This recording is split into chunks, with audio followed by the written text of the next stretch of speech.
Welcome to Lost Relation Chronicles. You know those moments when a long-forgotten memory suddenly resurfaces, so vivid it feels like it just happened? I'm having one of those now. I'm not entirely sure why Maria came to mind, but maybe it's my subconscious trying to help me process what I just experienced.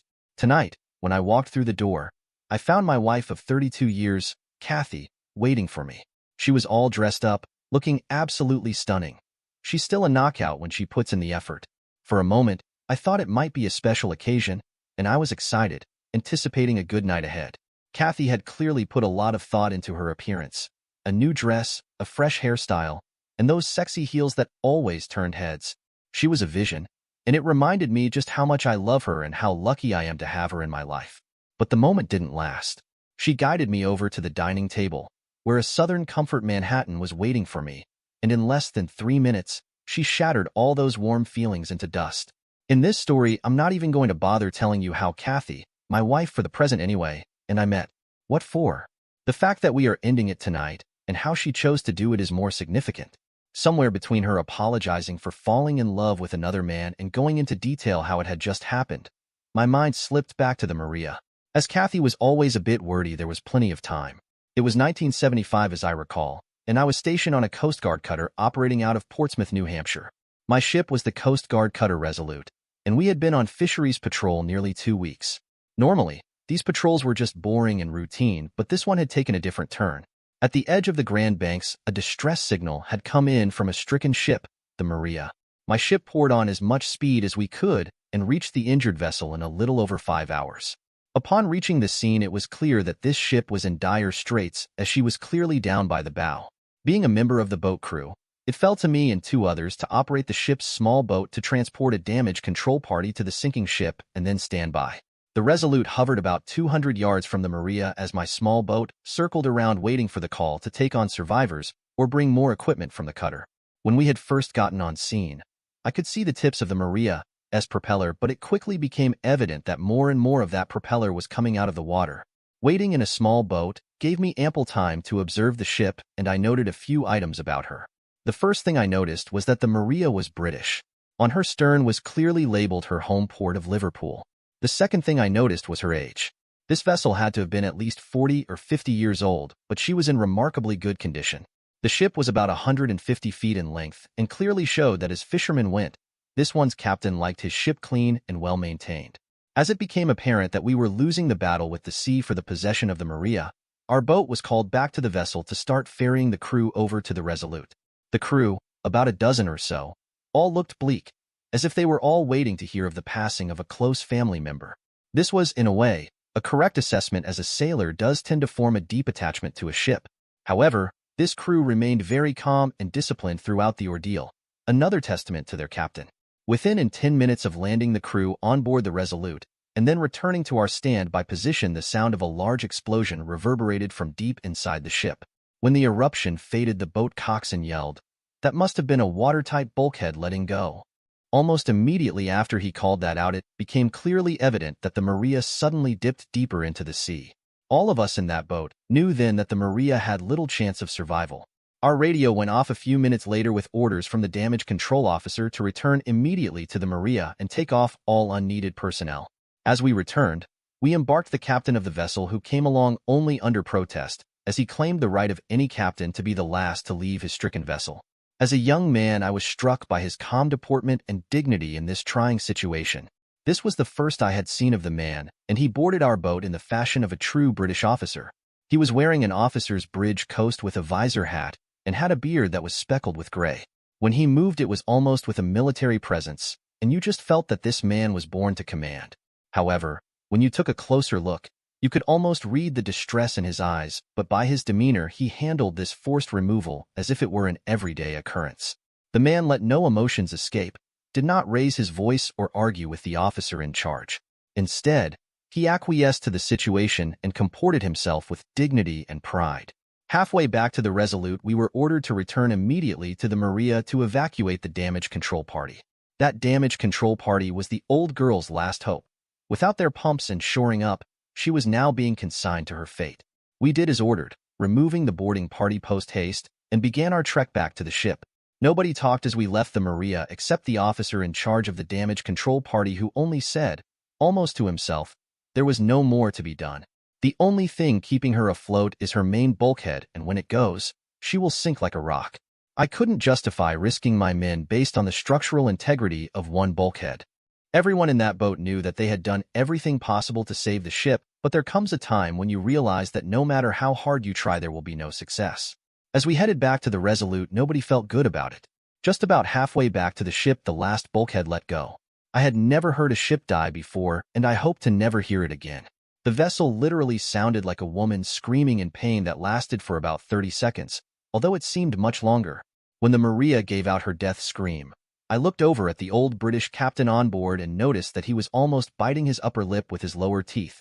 However, his face registered only calmness as the vessel he commanded entered into her final death throes. The only tell about his emotional state was in his eyes, which showed an indescribable sadness. After the bulkhead collapsed, and the screeching of the tearing metal abetted it, sounded like someone had turned on a large fire hose in the ship, as the gushing water could be heard clearly in our boat. There were a number of large bangs, and even one porthole was blown out of the hull as the ship seemed to be dragged down under the water. The end of the Maria came quickly after her main bulkhead collapsed, and within a minute, the vessel disappeared into the ocean depths. As she dipped out of the world of men, I couldn't help but notice a tear run from the old captain's eye. After returning the damage control party and the captain to the Resolute, my small boat went back and patrolled the area looking for debris. After patrolling the area for about 2 hours, we picked up a lot of flotsams that included some life preservers and mostly wooden crates. Confirming nothing up from the wreck that would be a hazard to navigation, we concluded our mission and returned back to our ship.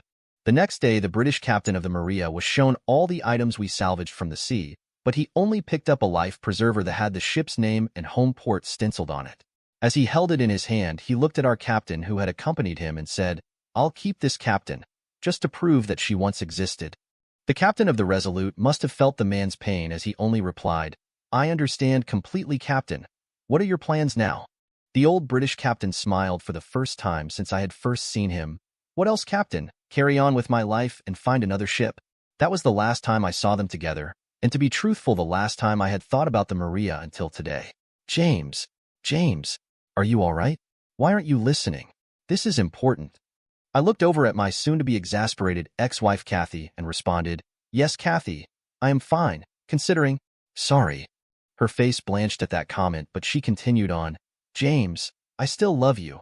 But Bill, well, he touches me in an emotional way that you never have. I love him, James. I never wanted it to happen and I never asked for it. But it did happen. He makes me so happy, James, and I truly want to be with him. I wish I could do this without hurting you, James, but that would be impossible." She just stared at me awkwardly. I could only assume she was hoping for some reply, or maybe some absolution from me, but I was only mute, and so she pressed on, "Look, dear, I only want what's mine and no more. I have taken all the money from our savings and the CDs. I feel that as fair as I am letting you keep the house and your retirement." Her voice trailed off as I sat looking unresponsively at my drink. Kathy seemed to be getting vexed as she piped up once again, "James, have you been listening to me?" I picked up the drink and took a slug, then putting it down stared at her as calmly as that British captain stared at his dying ship those so many years ago. In a flat, emotionless voice I replied, "I have indeed listened to everything you said, Kathy, but I can recap if you like. Let's see. You met Bill at work. You two talked and found out all the things you have in common. You started to have feelings, and so did Bill. Soon you were holding hands, and it escalated from there. Then you decided to leave me after 32 years of marriage for a schoolgirl crush. Did I miss anything? Oh wait, I did. The most important thing is that you want to be fair, so you only took every spare dime of cash you could lay your hands on in lieu of your half of the house, which we still owe a boatload on, and as a bone I can keep my retirement." There, I think that covered it. Kathy's face drained of color as she seemed to finally grasp that this was the end of us in reality. Without too much fuss, she removed her wedding rings and placed them in the palm of my hand. As I looked down on them, I was reminded of the captain of the Maria taking a life preserver from the wreckage and repeated his sentiment, "I'll keep these, Kathy, just to prove we once existed." She looked at me with a worried expression, and her eyes finally began to mist up as she rose from what was once our table, in what formerly was our home. "I have to go now, James. Please, take care of yourself." I nodded my assent and stood also, a memory of that captain's behavior flashed through my mind, and I determined that I would handle this situation with dignity, as I said with more cheer than I felt, "Well, at least let me help you with your bags, Kathy." I think she was shocked at how well I was taking it, but then again I had had a good role model in that British captain so many years before. Grabbing her suitcases and loading them in her car only took a few minutes, and it struck me how quickly my marriage had disappeared. Just like the Maria had once, her last bulkhead had failed. Standing next to her car, Kathy once again looked at me and very gently ran her hand across my forehead, brushing back a lock of my hair that was out of place.